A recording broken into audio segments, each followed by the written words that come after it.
Hi, I'm Romina Percy and welcome back to Earth from Space.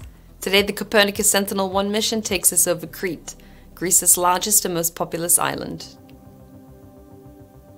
The two identical Copernicus Sentinel-1 satellites carry radar instruments which can see through clouds and rain, and in the dark, to image Earth's surface below. The sea's surface reflects the radar signal away from the satellite, making water appear dark in the image, while cities on the island are visible in white, owing to the strong reflection of the radar signal.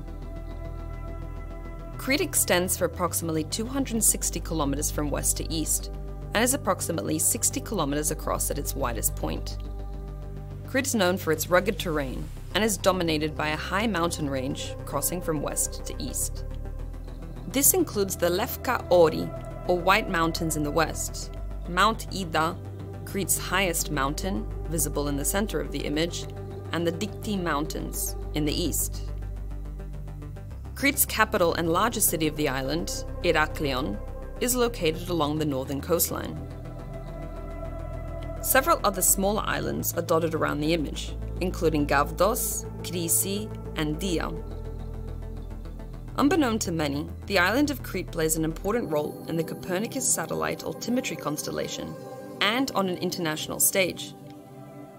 Satellite altimetry data have to be continuously monitored at ESA's permanent facility for altimetry calibration, where different techniques have pioneered the use of transponded.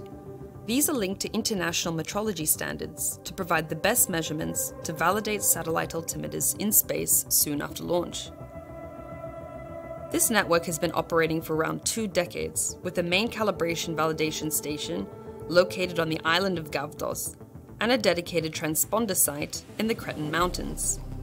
A transponder receives, amplifies, and retransmits the radar pulse back to the radar altimeter in space, where the signal is recorded.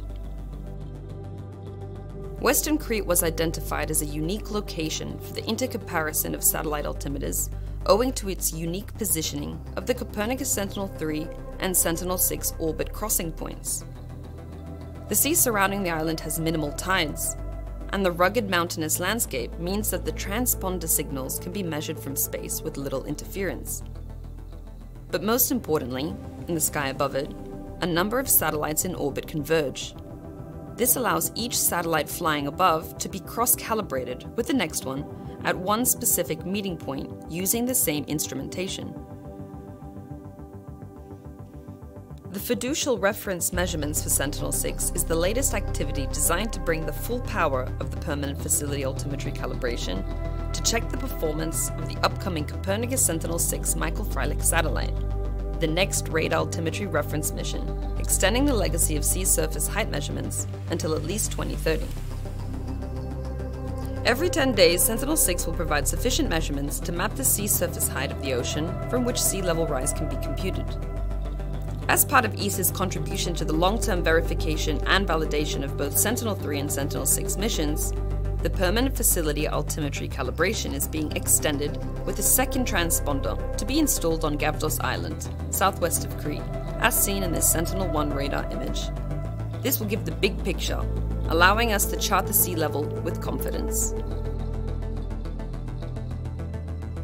And that brings us to the end of this edition. Don't forget to like and subscribe to the European Space Agency channel. I'm Romina Percy from ESA Web TV Studios. Thank you for watching.